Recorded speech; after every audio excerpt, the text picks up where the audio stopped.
Hello and welcome back to Swing State, a podcast about movement, about learning, and the courage it takes to believe in one's ambition, and what it takes to realize big dreams.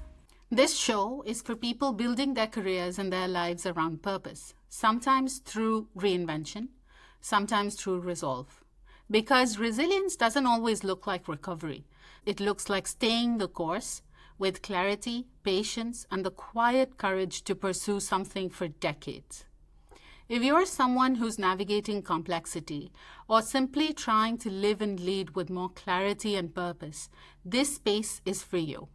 And today's guest is someone whose journey embodies that spirit. Nitin Arora is currently Director and Lead Systems Engineer for the Mk1 Lunar Lander project at Blue Origin, the aerospace company founded by Jeff Bezos in the year 2000. Now, some of us may speak fluent rocket science, but for the rest of us, like me, here's what that really means. Nitin is helping lead one of the most exciting space missions underway, a forerunning effort to enable sustainable human presence on the moon. To me, though, Nitin isn't just a space engineer. He's someone I've known since school, since we were both teenagers trying to understand the world and our place in it. We studied in the same institution as Kalpana Chawla, the first Indian-born woman in space. And I remember Nitin's obsession with space wasn't just a phase, we could tell. It was a calling. He mapped out a career with near celestial precision, from a NASA internship to Georgia Tech to JPL Jet Propulsion Lab to SpaceX and now Blue Origin. And while he never used the word pioneer for himself, the truth is his work is helping shape humanity's next great leap. Today, we talk about what it means to hold on to a dream that takes decades, how to lead at the edge of innovation, and what space teaches us, not just about the cosmos, but about ourselves. Nitin, welcome to Swing State. Hey, thank you, Mina. We've known each other since school, and I remember your fascination with space science was unwavering back then as well. Where did that passion come from, and what kept it alive through all the distractions and detours of growing up? Well, thank you for having me. When I was small, I used to like watching TV series, and I used to watch Star Trek a lot, and I used to watch a lot of cartoons which had space themes to them. And I was always fascinated by things which are not understood very well. That was the original impetus of like, hey, I want to work in space because it seems like a thing which is hard to grasp. So it also had the intellectual challenge, plus the challenge of the unknown, which was always like a fascination to me. The way you keep the dream alive, especially when you have like setbacks, which everybody does, I did as well. It's always good to keep in mind what the end goal is, why you started this journey. So I always end up reminding myself, what am I here for? What am I doing this for? I still do that like almost every week. Like, I'm here for this. This is my next goal in my life. And I want to achieve that. And this is what we need to work towards. When I decided that I want to go into space, I did not know that I will end up at Blue Origin or SpaceX or NASA. I was ready to do some work for that. I always like had in my mind that this will not come easy, but it's also not that hard. If you make it your hobby, then it becomes like a passion. And then once it becomes your passion, it's pretty easy. How do you cultivate your dreams to become your passion? And also how you make sure you are getting good at that. And that's how I ended up being where I am. It took me a little bit of time because I had to figure my way out being an international and working in the US. I would say every time I reached a goal, it was more like, hey, the journey was more fun. Now I'm at this goal and this is great, but what is the next goal? So I always had a next goal lined up. The goals are always on the same path, but you always need a next goal, a achievable next goal, which is within the next 1 year. If you have a goal which is more than 1 year away, you will be out of motivation. And I did not like plan this. I don't have a grand plan of like, I will have these 20 goals and I will like hit them and I will get there. It's more about you trying to get to first goal, and that you achieving that goal opens your path.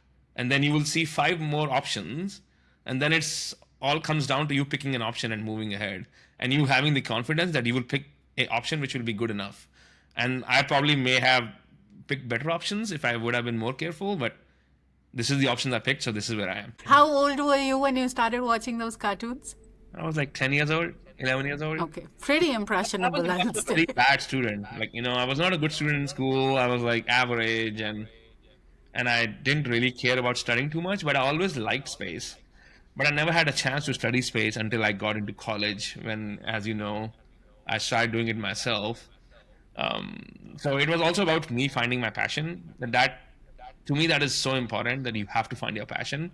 Otherwise, you will always struggle and not be your best. You can be so much better if you know what you want to do in life. So Yeah, I can absolutely agree with that. The kind of curiosity that you have channeled into goals that are kind of on a linear path where you move from one goal to another in that methodology, but you also always keep a macro level view of where you're going to go ultimately. yeah, I'm curious, you didn't just follow your passion. You said you have engineered a path to your ultimate goal. From yeah. that first NASA internship that wasn't really sitting on a silver plate for you, to JPL, to SpaceX, and now where you are, you've always made bold and but calculated choices. What shaped those decisions, Nitin? And was there ever a moment where you questioned the path you were on? I always like risk taking, and as you know, in India, you based on the rank, you get an engineering field. So I got into an civil engineering. My whole calculus of getting into civil engineering was very simple. Fluid mechanics is civil engineering. Fluid mechanics is also in aerospace. That's all I thought about when I picked civil engineering between mechanical civil and material science. When I was in civil, I was like, sure, this is fun. I used to always like math. We met good people and then we also learned a lot. Like in my second year, I started looking for how would I connect civil engineering to space. Initially, it was like kind of stupid. There was like no real connection. I tried doing it through fluid mechanics, but sometime in the late second year, I think it kind of got clear that there is this field called space colony engineering, which is kind of like civil engineering, but also space. So that gave me an idea like, hey, what if I, with another friend of mine, work on a project which allows us to actually design a space colony? So apply our civil engineering skills, whatever skill we had in 2 years of engineering, to do something and see if we can come up with some design of a space colony which might be good. So I emailed this researcher, Al Globus. He's pretty famous in the space colony community at NASA, and he was kind enough to advise us and also work with us to like come up with the design of a space colony which might work. So we worked on it for 6 to 8 months. So he was like, "Hey, why don't you guys come here and work with us?" And I was like, "Well, I'm a foreign national, I can't work with you." So we figured it out, but I didn't have any funding, so we got a funding approved through an education society in India. That was also its own ball game. We had to put a news article to get some publicity to get a loan.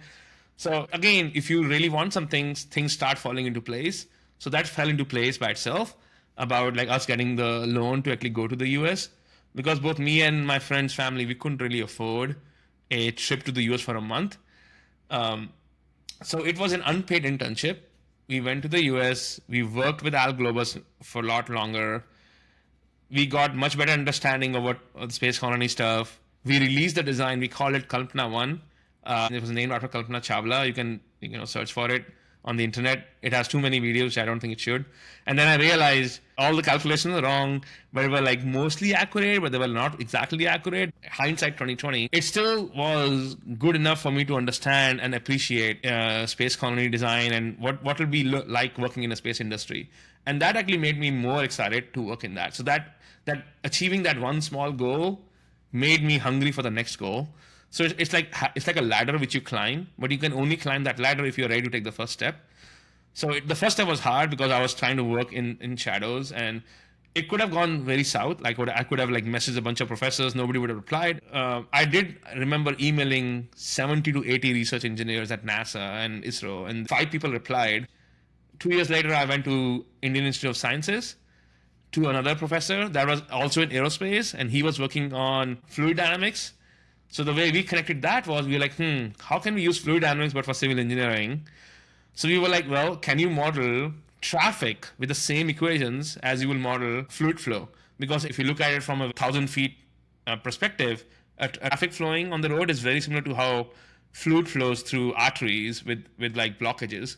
So we were trying to like map that to our engineering. Me and some of our friends, we went to IISc, we did an internship. I learned coding there for the first time of my life, and that it made me more excited about aerospace because I learned a lot about aerospace. I learned a lot about all the aerospace fields, and that helped me.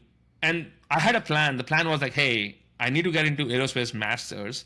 The only way that somebody will accept me in the US or UK anywhere will be if I have some recommendation based on aerospace work I've done, which has been like more self-driven. I got recommendation letters both from the researcher at NASA, but also the professor at Indian Institute of Science, and that helped a lot.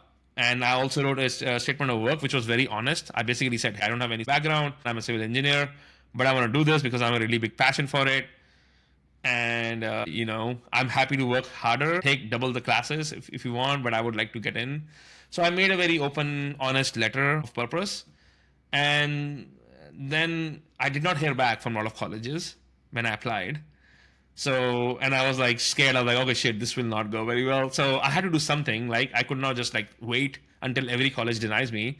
So I literally just called up a bunch of people in universities in the US, like all the deans. Like, I called up the dean in Georgia Tech. I called up the professor in Virginia Tech. I just started calling a bunch of professors and I asked them, hey, I sent you an application. Have you looked at my application yet? They were like, no, but now that you've called, we will look at it. So I did that like 3 times at Georgia Tech, and the guy was like probably like, fed up of me a little bit. But he did look at my application, and then he said that I can offer you, because he was happy that I was so insistent, and he told me that he has not found anybody that insistent before.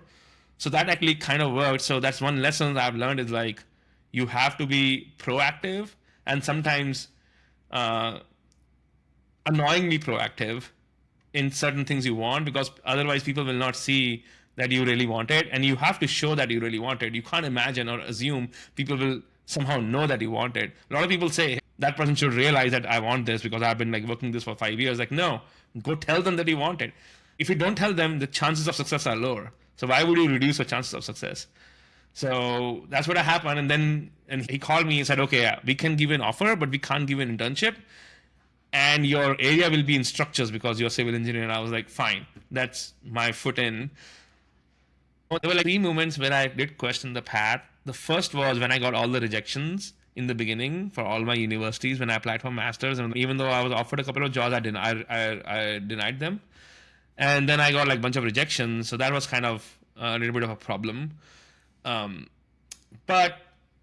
that was the first instance. Second instance was when I was applying for NASA. I was still a foreign national in my engineering, and foreign nationals do not get high chances of getting a job in the aerospace industry in the US.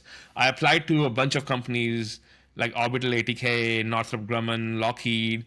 There was no SpaceX back then. There was no Blue Origin back then, at least not I was aware of. And all of them rejected me, saying, no, foreign national. They didn't even talk to me. So I felt like I did like 5 years of my PhD and all that, and nobody's talking to me. That was on the second time when I felt like, hey, things are going south. And the third time I felt like that was when I was at JPL. I could not get into the projects which were actually flying. I was not allowed because I was a foreign national. I was not even allowed in my own engineering building. I had to sit in a trailer office for 2 years, which was on top of the lab on the corner. And there were like 20 people there, everybody from Europe. And then I was there, and then everybody else was American national or US green card, and they were all working on flight projects. I could not work on flight projects. So that felt like, hey, I'm here, but I can't do the things I really should be doing to improve my career or improve my understanding. So those were 3 times which I would say, which I felt a little bit of like, hey, did I make the right decision or not? But I think, again, I always like remind myself like, hey, even though things are south, it's fine. You're still doing better. You're still happy. You still, when I wake up in the morning, I'm always happy that I'm doing what I really want to do. And that to me is super important. We will get into a little bit of how you navigate day-to-day moments in a second here. But the couple of things that I learned about you today is, one, I learned why you always hovered around the fluid mechanics lab. and second, I have now information on what kept you outside of class, because I remember we had struggles with making sure that our attendance was up to mark so that we could even qualify to take the exams. Yeah, we barely got into the exams. I thought we will fail. We'll all fail in third year. We had negative attendance. I had negative 27. How did you manage negative attendance, though, is a question. It was R.R. Singh. Not R.R. Singh. Alam, I think. he used to give negative attendance for every class missed. So if you missed like 10 classes, you had minus 20. So it was like you could never achieve positive attendance. Oh God, that sounds impossible. I think W And also had Alam negative sir was fluid mechanics, na? irrigation. Irrigation. Oh, irrigation, correct, right. Okay, okay. Yeah. I went Yeah, and he met was him irrigation. a few years after engineering, and he hadn't changed, but he was happy to see me, which he wasn't through 3 years that we saw him. But it was a fun time for sure. But now I'm I surprised have answers he to remembers you. those questions. I'm surprised he remembers anyone, but okay. Yeah, maybe we were the ones who stood out because we did all the wrong things, but who knows? He at least remembered. Probably. I used to sit on the front bench and look backwards, as you know.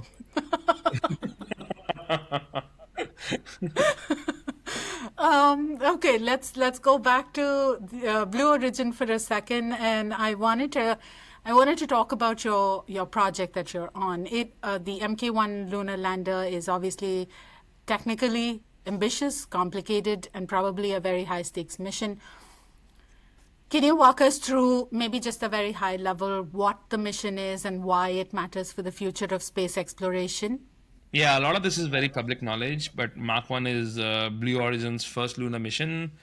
It is the vision of how we want to do cargo landers on the moon.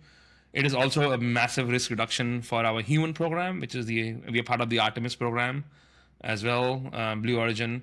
So it is a risk reduction to that as well. And it's a cryogenic lander. It is powered by our engine. All of this is public information, and I am on that program as the lead system engineer and the engineering director. Um, yeah, it is one of the missions which will open up, hopefully, a path to, taking humanity's presence to cislunar space, to the moon. That it will allow us to have rapid and cheap access to the moon, which will allow us to start looking at moon as a place we can do research on and build upon. Us humans are a very curious species, right? We have explored the continents. We have explored everything we don't know. It is not only essential for us to go to the moon to preserve our humanity, but also to preserve our planet. We are polluting our planet. We will run out of resources on our planet. We have to start colonizing, and we have to start expanding ourselves beyond our safe harbor zone and protecting. And by doing that, you will also be protecting and making our planet a much more safer, happier, nicer place to live for our future generations. It'll also expand our vision. It'll also, promote cooperation, global cooperation. It'll also promote new economies to grow. Plus, it'll also it's not only people with have enormous wealth can do this. It'll also open up a path for newer space companies to start. Moon is an important place for humanity because one, it is closest to us. We're only like 3 to 4 days away. Second, we have found through Indian missions that it has water inside the regolith of the moon, especially in the south pole of the moon where we have permanently shadowed regions. So if we can access that water, we can start producing oxygen, hydrogen, which can be used for both propellant and also oxygen for surviving on the moon for humans. And also, it's close enough. If something happens, we can quickly go and rescue people from the surface of the moon. It gives us this staging platform for us to get ready and get all kinds of experiences and knowledge to go and colonize other parts of the solar system, like Mars and beyond.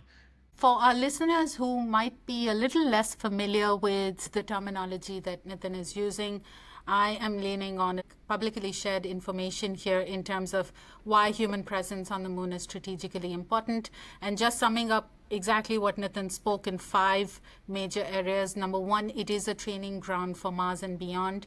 It lets us practice living and working in extraterrestrial environments, kind of like a dress rehearsal for Mars and deep space exploration. Second, it allows us to pursue scientific and technological breakthroughs in humanity and the use of technology. Number 3 is resource utilization and the economic potential that comes from the the water, which can be split into hydrogen and oxygen, like Nitin mentioned, for fuel. And in the long run, this could also support off-Earth infrastructure, reducing mission costs and opening up new economic frontiers. It does, number 4, also affect geopolitical leadership and global collaboration, wherein investing in lunar infrastructure ensures a voice in shaping the next era of human exploration in space, and that can foster international cooperation rather than competition. Yeah. And then fifthly, it's simply a new perspective on Earth. Every lunar mission sharpens our understanding of Earth's fragility. From the moon, there are no borders, just a blue planet. And that perspective fuels a sense of stewardship, unity, and purpose back home. Sounds like a handful of tasks to accomplish through one project. In a world full of high complexity, tight timelines, and extreme risks. Ultimately, these decisions are being made by people, by teams, and so on. What have you learned about leadership? And how do you ensure that you are always learning and achieving your goals while taking accountability or responsibility for the teams that report to you? The most important thing I've learned is you have to make your team feel that you have their back. That is the most important thing. And also you have to make sure they can count on you to take the risks which they may not be comfortable in taking to take the program forward. So as a lead, you are there to ensure that they feel their voices are heard. Second, they feel that we all are working towards this common goal. It's not my goal, it is not your goal, it is our goal. And that is very important. Otherwise, you will not get the kind of cohesion which you want for a team to excel and accelerate. Third thing is empathy. It's very important to have empathy when you are a leader. Without that, you basically come across as somebody who does not understand or is too full of themselves. And to me, that is very important.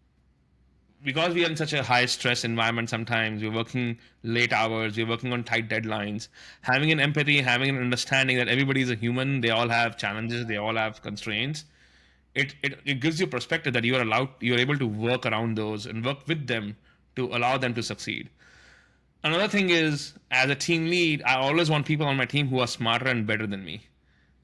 Otherwise, what's the point? So that is very important for me. So every time I interview anybody who wants to join my team, they need to have the passion for the mission, similar to what I have, but most probably have a better understanding of certain areas which they are hired for than what I would ever get in the same amount of time. And that is very important because I'm not trying to hire people on my team to do busy work. I'm trying to hire people on my team who can do things and critical jobs which are better than what I would do if I would be in that role. And I firmly believe so. Even though some people on teams are younger, like in the past I've worked, for example, at JPL with teams which are sometimes younger. If you empower them, you give them right understanding of their goals and how their part of work fits into the overall picture, you will be amazed how good they perform. So it's super important to have a common vision, have a team aligned around a common vision, and then lay out a path from here to that end of that vision. And that vision could be like getting to space, landing on the moon, whatever it is. And then also telling the team that I'm here to make the risky decisions, but let's work together and get to the best answer possible with our current knowledge. Of course, I'm still learning. And to improve my learning, I always end up getting deep into areas I'm not very good at. Like, for example, my background in my PhD is in GNC, guidance, navigation, control. So how we do Google Maps in space. That's kind of like a layman's way of thinking about it, what I used to do in my PhD. But I don't have a lot of strong background in like structures. This is aerospace structures or thermal engineering. But I have developed a lot of good understanding of that area by working very closely and then asking a lot of questions. I am infamously known in my team for asking too many questions. I will ask too many questions in the meetings and sometimes I will ask questions even they are dumb because I know other people might have the same question, but they may not ask them because they feel it's dumb. I will not care. I will ask the dumb questions. And that has two effects. One effect is it helps me understand. Sometimes I just don't know and I want to know. Second, it also reduces the tension on some of the younger people on the team who may not know, but they are too afraid to ask the question. It also shows them that, hey, they can ask these questions. There is no wrong. There's nothing wrong with asking dumb questions. This is something I learned from JPL. At JPL, we were taught that no question is stupid. The only stupid thing to do is not asking questions and then having missions fail in space, because that will be pretty stupid. So I am very tied to this. Stupid and expensive. Stupid and expensive. I'm very tied to this philosophy of ask questions. I've not worked in aerospace, but through my experience in oil and gas and nuclear power, I found that when there are business challenges out of the ordinary, or in oil and gas, we were in remote locations most of the time. In nuclear power, there's always this safety concern of we got to all be aligned to make sure the plant runs safely. What I found was that empathy exists a lot and is a lot deeply embedded into teams that work in these challenging environments. And empathy by itself at an individual level and it translates into cohesion at a team level. And when you have cohesion at a team level or you have alignment at a team level, then that in itself becomes the most effective risk mitigation barrier that you can have over and above all of the processes and the standard operating procedures and the guidelines and the hazmats and all of that you might have. What keeps you grounded in the middle of all of this change? Are there any personal practices, relationships, or even philosophies that help you stay centered through all of this scale and speed? My philosophy in a lot of my decision making, both personally and at work, is very data driven. That doesn't mean I'm pretty slow. I'm pretty fast at decision making, but I need a data before I can make decisions. I do not like make decisions in the blind. If I have to make a decision in the blind, I will try to make a decision which is as much as possible two-way doors and not a one-way door decision. If it's a one-way door decision, you walk in, you cannot go out. And sometimes you have to do one-way door decisions. In that cases, I always make sure I understand the consequences and what I need to do to pivot if that decision goes south. So having a backup plan for one-way door decisions and trying to make more two-way door decisions with data is how I generally do it. And that's also very possible for work. So that's like one thing. The second thing is I try to keep work at work. Like I work pretty late. Sometimes I will work late hours and I will come back and work late because work is my hobby too. But I also have other hobbies in my life and I try to keep them pretty high in my importance, especially over the weekends. Like I play squash a lot and that keeps me very happy. Like it's a way of me to expel energy, but also to like just have a different activity and hobby which I grow with. I'm not like a professional, but I used to play for university at Georgia Tech a lot. I also play at Seattle now squash. I used to play when I was in Pasadena. And then I also have another big hobby, which is playing video games. I love playing video games. And I will try to find time to play video games all the time. Sometimes my work takes preference, so I don't play too much video games. But over the weekends, I will always do that. Because that's another avenue for me to like, plug out. I think it's important to plug out and then plug back in. I try to do that a lot. And also I have developed a skill of context switching. So that is very important when you're doing like this high stress, high velocity jobs. You need to be able to switch context. Like I'm doing like one problem solving, then I'm switching context to another problem solving, then I'm switching context to another problem solving. And I do that a lot. My job requires me to context switch almost every hour.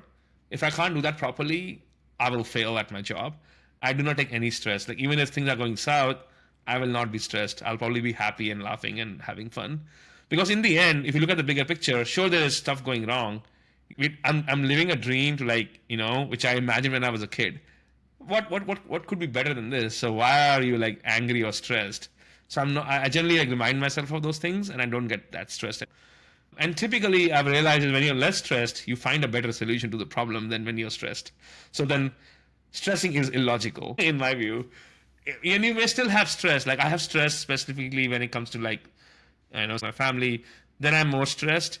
If I make a mistake at work, I also make sure everybody knows quickly. One, so that we can fix it. Two, so that somebody else doesn't get blamed for it.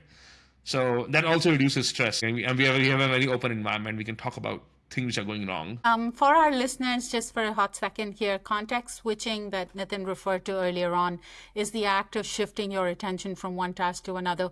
So think of it as multitasking, but it has to be still involving some element of deep work on every single task and project. So you're really getting into that focus mindset, and you're shifting the context from task to task that allows your mind to solve different problems.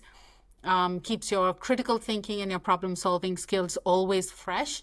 In the modern context of work environments, especially when you're juggling meetings, emails, high risk or expensive projects like Nitin does, strategic thinking and execution and context switching is an important activity to do so as to remain objective about the goals and remove any subjectivities of emotion or so on. And just to add to that, you also have to be practical about what battles you want to fight. Like there are so many things going wrong every day, sometimes at work, sometimes outside work. You can't solve everything, every problem. So there's no point getting stressed about every problem. Pick your battles, prioritize them, and solve them in a priority order. And sometimes you will only get to the top three, not the top 20, but you're still at least hitting the most important three first. So that helps me a lot. I always prioritize my daily challenges. Amazing. Nitin, we're getting towards the end of the podcast. It is a phenomenal discussion. Before I can let you go, what does legacy mean to you? And what do you want to leave behind for the generations that are to come? Maybe the ones that will reap the benefits of all of your hard work right now. Legacy to me means, at least personally, it means that leaving a certain kind of knowledge and an opportunity for the future generations to come. Hopefully I can have a personal legacy and like having like the next generation of students and entrepreneurs or dreamers show that, hey, your dreams are not small. Just keep on working them and divide them into smaller goals. Keep on trying to hit your goals. You will hit one goal, you will miss the other one, then you will hit another one. Eventually you will get there. You will guarantee not get there if you don't try. So keep on trying. This is something I learned actually from one of the interviews I saw of Jeff Bezos like many years ago. And it's actually something I use a lot too. Like I have to make a decision and I will imagine I'm 70 years old and I'm looking at this decision. Would I regret it or not? And that will help me very easily decide what I want to do. Some people chase goals, others build lives around something deeper. Nitin's story reminds us that real success is less about speed and more about staying true to your trajectory, even when the path is long, lonely, and uncertain. Nitin, thank you for your clarity, your humility, the humor, and your unwavering commitment to something much bigger than any one role or title. For our listeners, if this conversation moved you, please like, share, and subscribe. And check the show notes to learn more about Nitin's work and the Lunar Lander project he's on. Until next time, stay grounded, stay curious, and keep on learning.